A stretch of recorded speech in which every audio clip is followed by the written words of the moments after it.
Hello friends, I am Dr. Swinder Singh from Punjab University, Chandigarh. I am Professor of Public Administration there. I will be talking about Gram Sabha today, which is a part of the paper State and Local Governance, Machinery and Processes. Although we had a talk earlier on Gram Sabha, but I will be giving this brief talk about the significance and problems of Gram Sabha.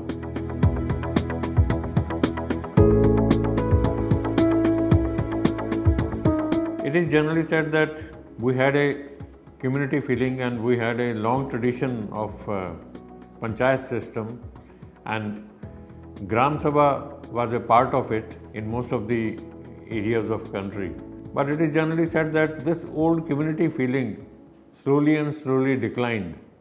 And with this, the panchayat system got weakened. This happened particularly after independence, but it needs to be revived.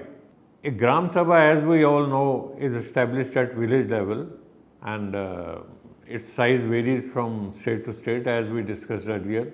In some states, it's a smaller Gram Sabha which elects panchayats, and in some other states, the size of Gram Sabha is larger. It may range from 200 in Punjab, now they have raised it to 300 and to a few thousands in some states in south, and even in Assam, the size is bigger, even in Bihar, the size is bigger. We know that it is a assembly of adults, those who have their names in the voter list. It's a very significant body. I'll not talk about its other functions and its legal aspects, but we know that this is a body which is having a very high significance in a democratic country, and India is the largest democracy, and this institution, this Gram Sabha, provides us a direct democracy, a grassroots democracy, and which needs to be strengthened. As far as its significance is concerned, we know when all the people meet there, when there is a meeting of Gram Sabha, a community feeling develops. Along with this institution helps us towards the governance, towards better governance, because the policies and programs which Government of India or state government starts, they are percolated at the ground level, and Gram Sabha acts as a channel of communication. All the programs, all the policies, schemes or other areas of interest in which people can get some benefit, particularly in the rural areas, they come to know about these schemes, these programs, and they will definitely, if they know about the things, they definitely participate in it. Along with this channel of communication, when the people are convinced about the programs, about the policies, they will definitely participate in it. We have a number of examples of cases like in Narega, in Ajivika or in IRDP. This participation of people is very important, and it must be there. If there is a better participation, we can have better implementation of the programs. So along with community feeling, channel of communication and a mechanism for development, this Gram Sabha helps to educate the people. It spreads socio-political education. People get enlightened about the system of governance, about various programs and schemes, and about the way the administration is working, about the way the government is thinking about the people and how these policies are being implemented. Along with this Gram Sabha helps to control the working of panchayats. It is not that these are ordinary people, but when it is people's power, when people get empowerment through their participation, they become a strong instrument. It becomes a strong instrument to control the Panchayati Raj institutions, particularly the Gram Panchayats. So it can, in a way, directly or indirectly control the working of panchayats. So on the whole, we can say that this institution is of great significance in a democratic country.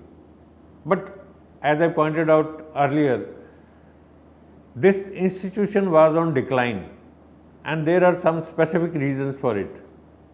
Long back in 1963, a Diwakar committee, a committee to strengthen the Gram Sabha, was appointed by Government of India, and it was headed by Mr. Diwakar.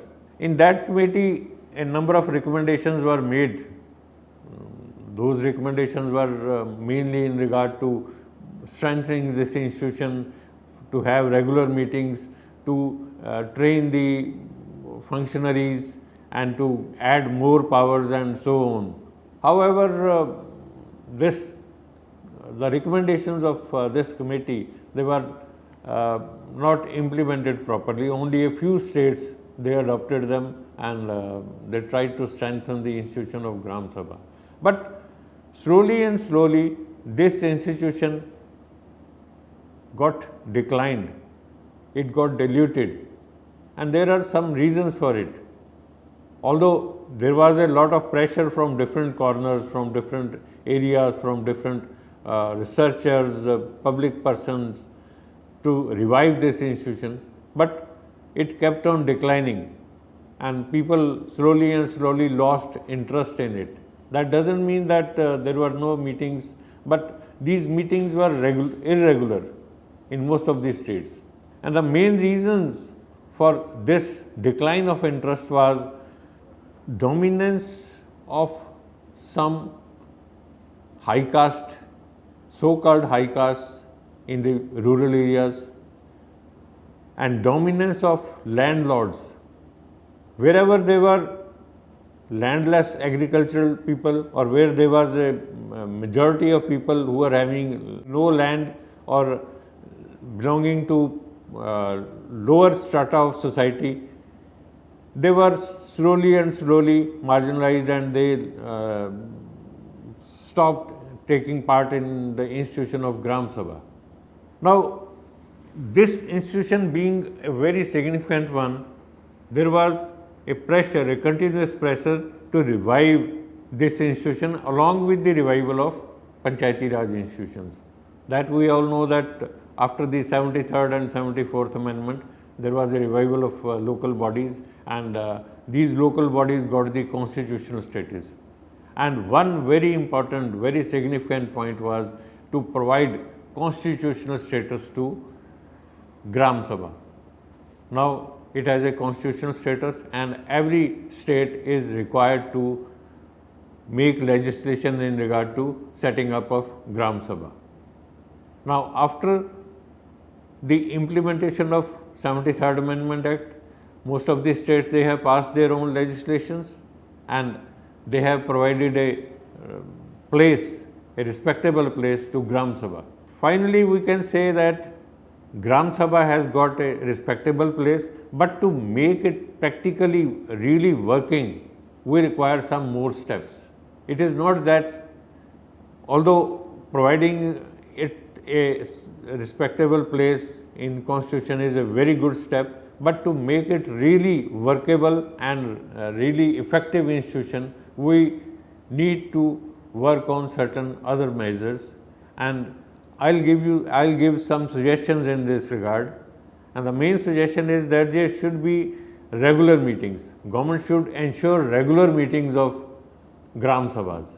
In fact, Sarpanch is responsible to hold the meetings, and if Sarpanch is not holding regular meetings, legal action which is provided in most of the legislation, those legal provisions should be effectively implemented wherever any Sarpanch defaults. Secondly, there should be training of Panchayati Raj functionaries like Panches and Sarpanches. They should be first educated. If they are educated, if they are enlightened, if they take interest in towards the revival of Gram Sabha, towards the strengthening of Gram Sabha, only then Gram Sabhas will really work. Then along with this, there should be proper publicity of meetings. there should be proper publicity in regard to the significance and importance of Gram Sabha. People should know what what real power they have got. It is not the individuals, it is the group which is important. And we can see, we can have, on the basis of certain studies, that a number of states in selected Gram Sabhas, they have worked very effectively. So, in order to strengthen the democratic setup, in order to bring about the rural development in real sense, and to involve the people in the whole system of local governance and Panchayati Raj and rural development, we need to really strengthen and revive the institution of Gram Sabha. Thank you very much.